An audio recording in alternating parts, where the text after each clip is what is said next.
Benny with Barry Livingston, Phil Harris, Rochester, Dennis Day, and yours truly, Don Wilson.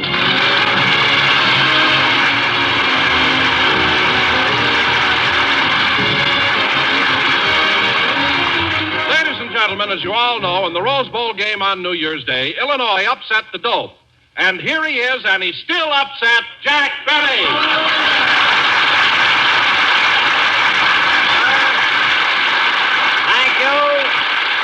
Thank you. Hello again. This is Jack Benny talking. And Don, for your information, I wasn't upset at all. I enjoyed the game very much. Certainly was exciting, wasn't it, Jack? Yes, sir. And what a score. Illinois 45, UCLA 14, and Al Hoysh 103. That was really something, wasn't it? Oh, and what wonderful seats you had, Jack. How did you get such good tickets at the last minute? Well, Don, it wasn't easy. You see, even though I was born in Illinois, I've lived in California for the past 15 years. So in order to get 2 tickets, I called Governor Warren. You called the governor of California? Yes. He couldn't do anything for me, so he called Governor Green of Illinois. Governor Green called President George Stoddard of the Illinois University. President Stoddard got in touch with Ray Elliott, the coach. Elliott got in touch with Buddy Young. And fortunately, Buddy Young happens to be a very good friend of Rochester.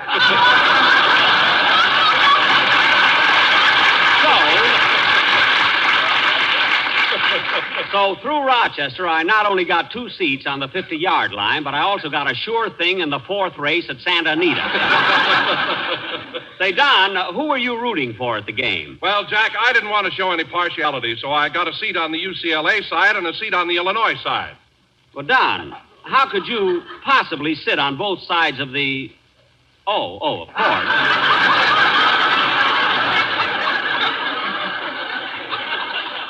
And, Don, weren't you disappointed when you weren't picked as the winning float? Huh? Well, better luck next year. Hiya, Jackson. Hello, Phil. Phil, get your band ready and...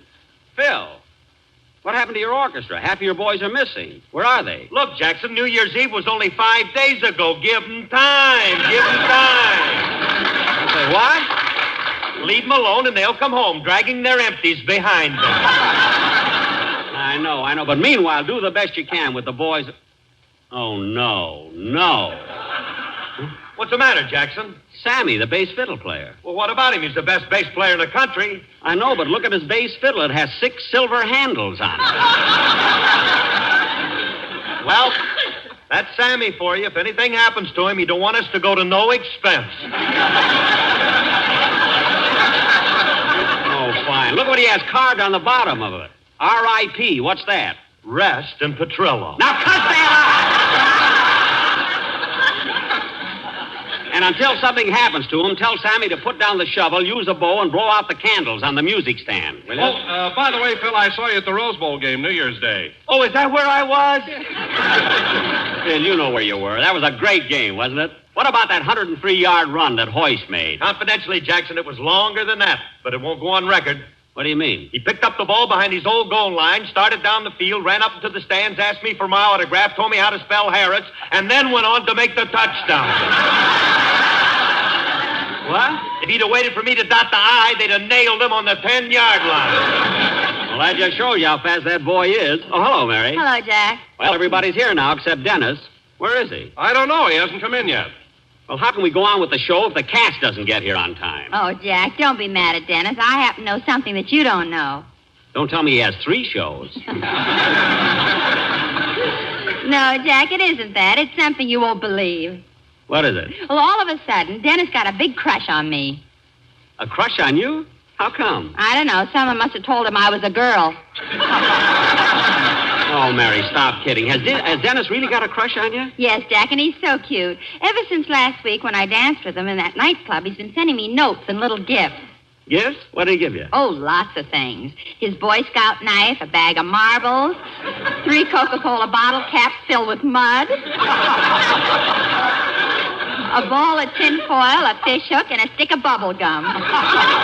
No. Yes, and I'm worried. Why? If you see me wearing his bicycle clip, you'll know we're engaged. Well, how do you like that? And, Jack, you should see the note he sent me yesterday. Dennis sent you a note? Yeah, wait a minute. I'll read it to you. Oh, it's so sweet. My darling Mary, I hope you won't think I'm silly, but I keep your picture on the wall of my bedroom. I didn't want my mother to know who I'm in love with, so I took a pencil and drew a mustache and a derby hat on you. I think I fooled my mother because now she's in love with you, too. Well, I'll be darned. And look how he finishes. Yeah. I love you madly and passionately, and will never forget the kiss you gave me when I took you home. Thanking you in advance for your next shipment, I remain... I remain yours truly, Dennis Day. Well, that's the cutest letter I've ever heard. Let's see that. Mary, why has Dennis got the stamp pinned on the envelope? Oh, that. He says that ever since he fell in love with me, he won't let anything else touch his lips. Well, gee, he must be hungry by this time, huh? That's certain. Shh, quiet. Here he comes now. Hello, everybody. Hello, Mr. Benny. Hello, Dennis. Hello, Dennis. Hello, Don. Hiya, kid. Hello, Phil. Hello, Dennis. Dennis, I said hello. Mary, don't make it so obvious.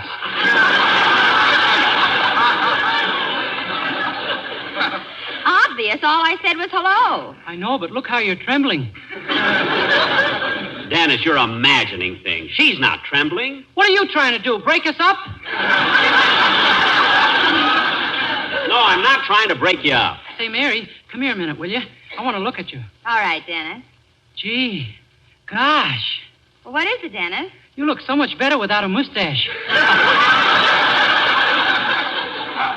Dennis, what about the derby? No, thanks. I'm not hungry. I didn't mean that. But anyway, kid, I know how you feel. When you're in love, everything is bright and sunny and cheerful. Your heart overflows with goodness. You feel nice towards everybody. Say, Jackson, did you hear about Fred Allen being voted the best comedian on the air?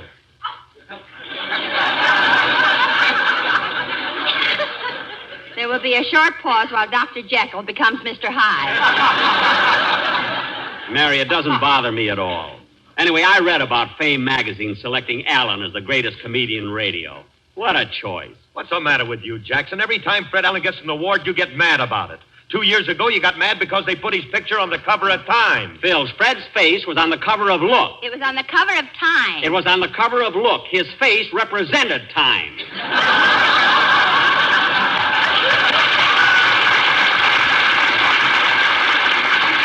That burns me up. All right. So he's not as pretty as I am. But you've got to admit he's got a great radio show. Some great show. Comes on and jabbers for a few minutes, then he calls, Portland, Portland, Portland, Portland. For the first 4 years, people thought he was a conductor on a Greyhound bus. Come on, Dennis, let's have your song. Okay.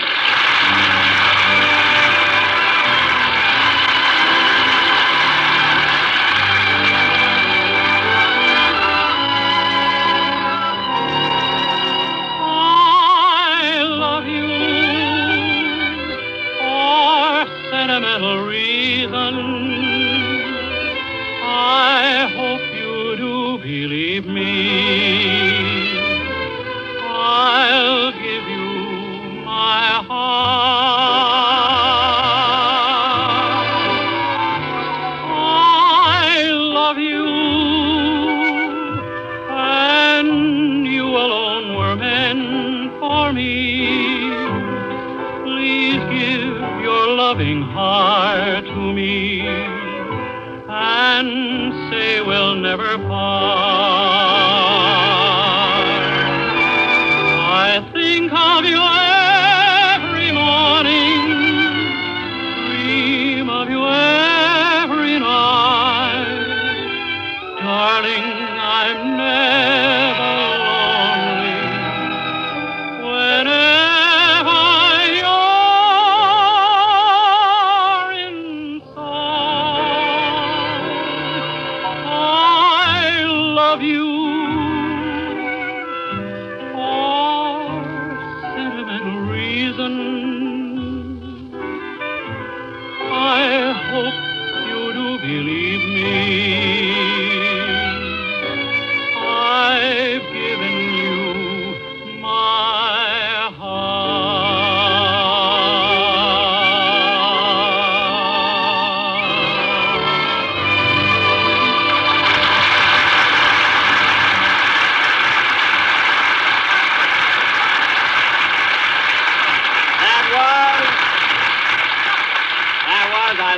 for Sentimental Reasons, sung by Dennis Day. And very good, Dennis. Yes, Dennis, I've never heard you sing so well.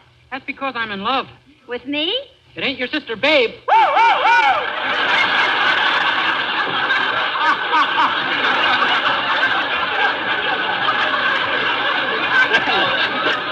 Dennis, behave yourself. And now, ladies and gentlemen, for our feature attraction tonight, we are going to present... Now, excuse me. Come in. Well, Mr. Kitzel, what are you doing here? Pardon the intrusion, Mr. Benny, but I came over to thank you for the Christmas present you sent me and to wish you a happy New Year. Well, the same to you, Mr. Kitzel. So you like the sweater I sent you, eh? I have never in my life owned such a beautiful slopover. No, Mr. Kitzel, you mean slipover. Slopover, I mean, it's too big. Oh, I'm sorry. Well, why didn't you return it? Well, I like it that way because it makes me look like a cat. A hep cat? Hey, Baba Riba, zipa-de-doo, yeah. Hey, Baba Riba. Hey, Baba Riba. I know. Do you also know the song about the cement mix master? Yes. And Mr. Kitzel, I'm glad my present suited you so well. Yes, I liked it so much I started knitting a pair of stockings to match the sweater. You did? Yeah. But a funny thing happened. While I was sitting in the rocking chair, my wife came in and saw me knitting. Uh-huh. She got all excited and thought we was going to have another baby.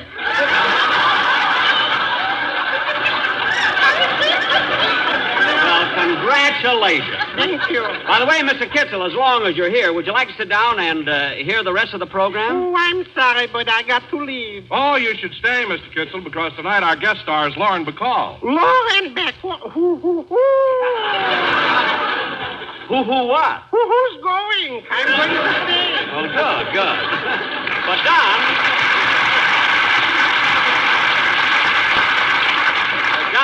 Don, you're mistaken about Lauren Bacall. She won't be here tonight. Oh, why not? Never mind. We haven't got time to discuss it. And now, ladies and gentlemen... Tell him what happened, Jack. Mary, we've got a program to do. And now, ladies and gentlemen... Anyway, Don, the trouble started after you left the rehearsal yesterday at Jack's house. Jack's house. Lauren Bacall hadn't showed up as yet to rehearse her part. And Phil and Dennis and I decided to stick around and play a little gin rummage.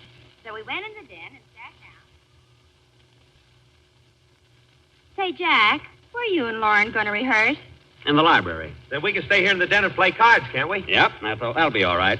Rochester, will you bring in a deck of cards, please? Yes, sir. What kind shall I bring? The red backs or the blue backs? Oh, it doesn't make any difference. Yes, it does. The reds are 40 cents, the blues are 50.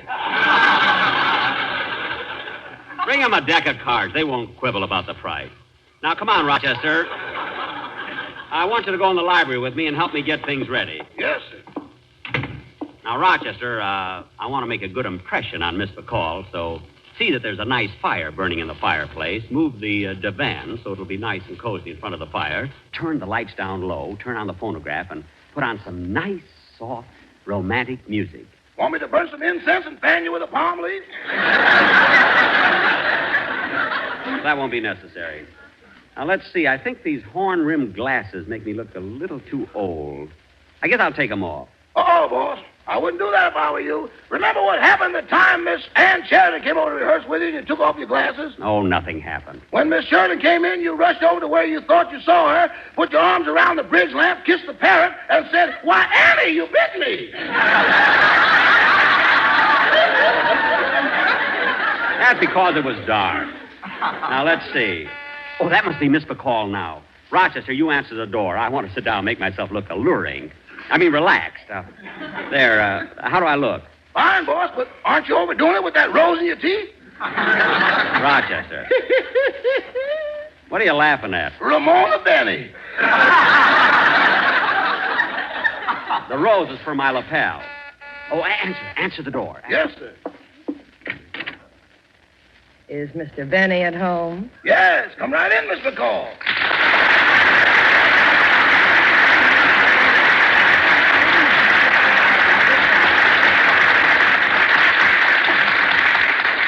Oh, Rochester, who is it? Miss Lauren Bacall. Well, Lauren Bacall. You were expecting maybe Mrs. Nussbaum?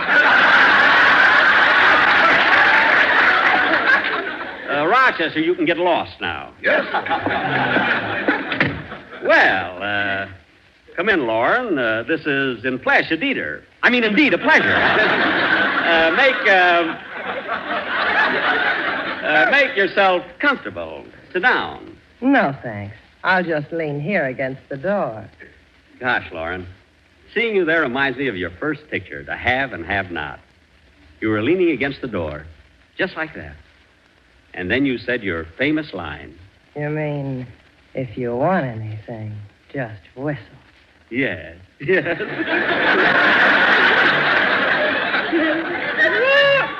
Well, Lauren, shall we start rehearsing? No hurry, no hurry. You got a cigarette? A cigarette? Yes. Here you are. Thanks. Match? Natch. You know, Lauren, that cigarette I gave you is a Lucky Strike. I know, and it's my favorite brand, too. Really? Yes. They're so round, so firm, so fully packed. So free and easy on the draw. Gee, Effie Boone never sounded like that.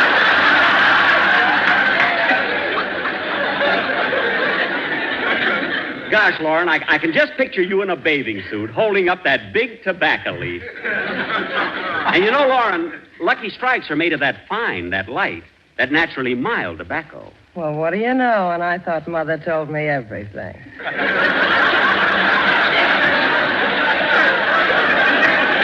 Well, live and learn. You must have learned a lot. Yes. Well, now let's start rehearsing. Here's your script. We're going to do a sketch based on your picture, The Have and Have Not. You'll play the same part you did in the picture. Okay. Well, let's start. I'll take the first line. Wait a minute, Jack. I'm supposed to lean against the door. Oh, yes. I'm sorry. Well, we'll start again. You're sore at me, aren't you, Slim? Sure, Steve. I'm sore at you. I wanted to get even. I brought that bottle of brandy up here to make you feel cheap. But I'm the one who feels cheap. Well, you've only got yourself to blame, Slim. After all, what did I do? Nothing. What's more, you don't have to do anything. Oh, maybe just whistle. You know how to whistle, don't you, Steve? You just put your lips together and blow. No, Slim. I got a better use for my lips. Come here and let me kiss you. All right, but first take that rose out of your teeth. I'm so sorry. You know, I meant to put that in my lapel, in my lapel. Now let's start the scene over again. You're sore at me, aren't you, Slim? Sure, Steve. I'm sore at you. I wanted to get even. I brought that bottle up here to Who make brought you... what bottle up where? Phil. Hello, Curly. Well, St. Peter must have left the gate open, and look who fell out. Well, thanks. Oh, leave a lamp burning in the window, Mother. I may be a little late. Phil. Ah, yes, there's good news tonight. Yeah! Well, introduce me, Jackson. Introduce me. All right. This is Miss Lauren Bacall. Lauren, this is my colleague, Phil Harris. Well, hoity-toity, I'm a colleague now. Yeah, now go already. Okay. Now, come on, Lauren. Let's take that kissing scene again. We'll take that kissing scene again. Let's start where I... who can that be? I left strict orders not to be disturbed. Mr. Benny, Mr. Humphrey Bogart's at the door. Humphrey Bogart? Oh, Jack, I forgot to tell you. Bogey said he dropped by here and picked me up. You know, he and I are married. I know. Who do you think played the violin at your wedding? Anyway, he can wait outside. We got a scene to rehearse, and we're going to do it. Hello, baby. Hiya, Jack.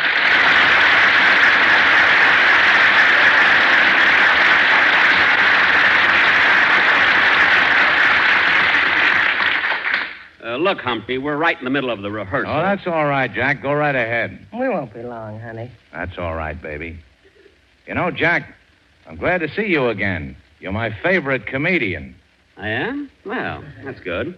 Now, Lauren, I mean, Miss Bacall, Oh, by the way, what should I call you? Lauren or Miss Bacall? Mrs. Bogart.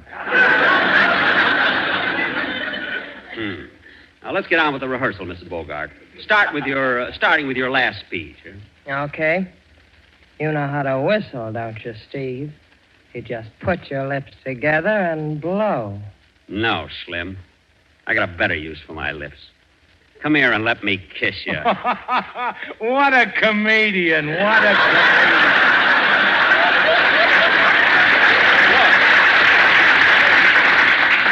Look, Humphrey, I'm trying to... Mr. Benny, there's a telephone call for you. Oh. Well, pardon me a minute, folks. I'll be right back.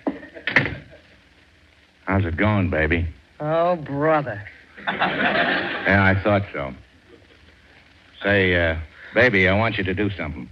What is it? When you get to kiss him, just put one arm around him and run your other hand through his hair. Why? I want to find out if he really wears one.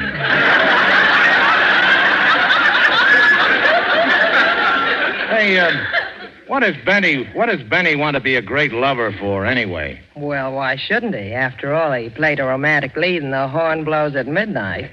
You saw that, didn't you? Yeah, and they called our last picture The Big Sleep. Oh, by the way, what's this sketch you're rehearsing with Benny? To have and have not. We're rehearsing the big scene you and I did in the picture. Oh? Which one of you's playing my part? He's coming back.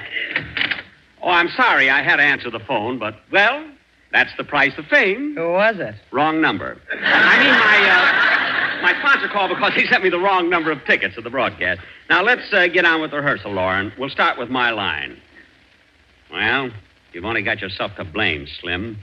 After all, what did I do? Nothing. What's more, you don't have to do anything. Oh, maybe just whistle. You know how to whistle, don't you, Steve? You just put your lips together and blow. No, Slim. I got a better use for my lips. Come here and let me kiss you. Now, wait a minute, Jack. Hold it. You're doing it all wrong. Wrong? Yeah. When you get ready to kiss a girl, you put your arms around her gently, tenderly. What? Yeah, you're not supposed to grab her by the earlobes and pull yourself up.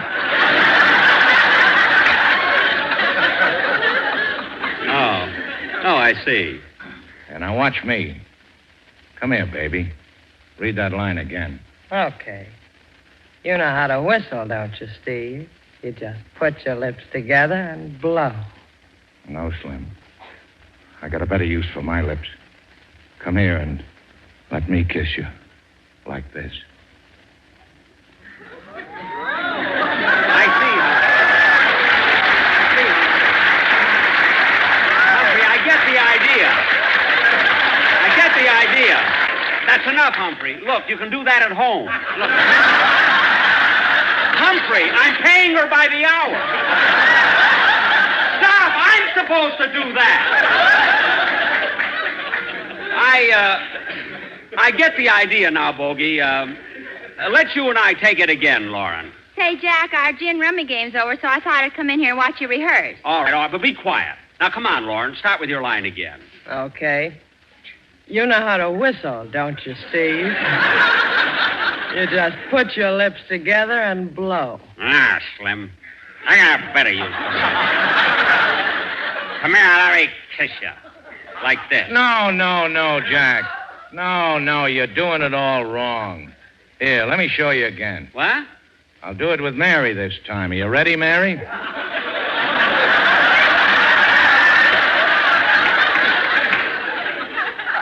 Am I ready? I was puckered up when I walked in here.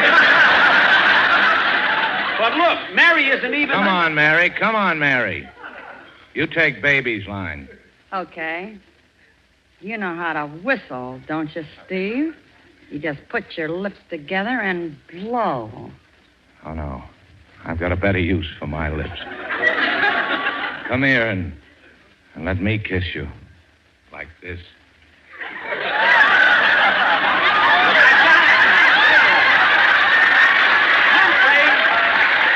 Humphrey, you can stop. Humphrey, you can stop. Bogey, wait a minute. Wait a minute.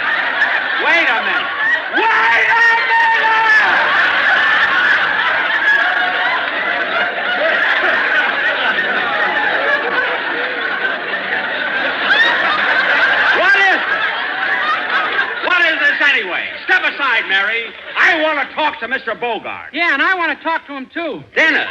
Say, he's cute. You haven't got a chance, sister. I send all my Coca-Cola tops to Mary. Dennis. Now listen to me, Bogart. I saw you kissing a woman I love, see? And you ain't muscling in on my racket, see? Those lips ain't big enough for the both of us, see? Now get out of here before you get hurt, see? Get out, see? Out, see? Out, see? Out! Dennis. See? Come on, baby, let's get out of here. This guy's tough. Bogart, Lauren, come back. Dennis. Dennis, I can't believe it.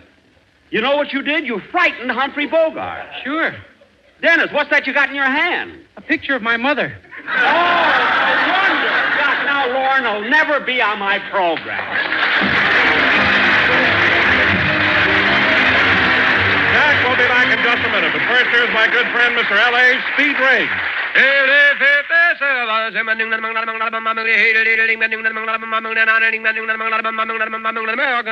No doubt about it. In a cigarette, it's the tobacco that counts. And year in, year out, consistently, Lucky Strike means fine tobacco. Here's a tip from a man with a lifetime of tobacco experience. Mr. James Monroe Ball of Winston-Salem, North Carolina, an independent tobacco auctioneer for the past 31 years. Mr. Ball said, I speak as an eyewitness when I say that season after season, I've seen the makers of Lucky Strike buy fine, ripe, mellow leaf. That good kind of tobacco that makes a swell smoke.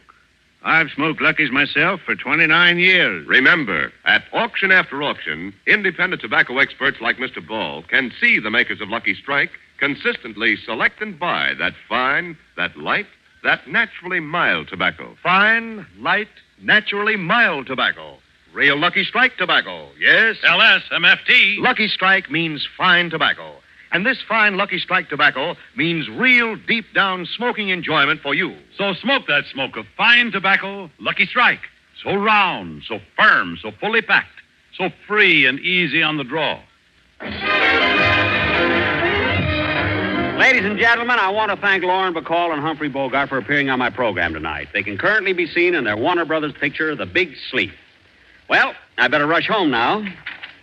Oh, taxi, taxi. Oh, taxi. Oh, doorman, get me a taxi, will you? Look, Bud, if you want a taxi, just whistle. What? You know how to whistle, don't you? Just put your lips together and blow. Oh, yes, yes. Well, what do you know? It works.